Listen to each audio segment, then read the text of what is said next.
жаулайсың байғұс жігіттерді, ғашық қылмай қоймайсың, оны менде тынбайсың, қалтасында тонайсың, қымбат төккен бөтектерден киінгенді ұнатасың. Диета ұстағансың, көрініп тұр арықтапсың, сенің жүрегің тас емес, бірақ басқа амал қайсы. Сүйгенім бар, бірақ оның сүйіктісі емессің, ол да сен сияқты әркіммен бір кездесіп жүздесіп, соңында жаралы сенің жүрегің. Дегенмен базар жоқ, сен әдемісің.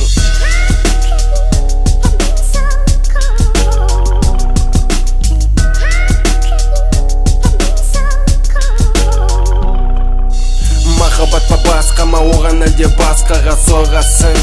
Бүгін кешке қоңырау, жігіттерді алдау қиын емес мүлдем саған, әрине сен оның маманысың. Тағы жаңа күн, тағы жаңа рөл дейсің, қой дегенге көнбесің, бәлкім кешірмесің, сезімге берілмесің, енді қайтып сенбесің. Кім екенін де ешкім де білместе, ол сондай жалғыз, шыдамда таусылады. Бір-екі бокал шарап жеткілікті бол саған, телефон қоңырау аз ғана. Махаббат Бонни мен Клайд емес, бұл жай біз ғана, ал біреуді ұшырады космосқа да бір бергенем. Бұл әнім сен туралы, бірақ саған емес, ал біреулер махаббатқа төлейді екен ақшаменен, сен жай ғана жаза салдың сүйемін.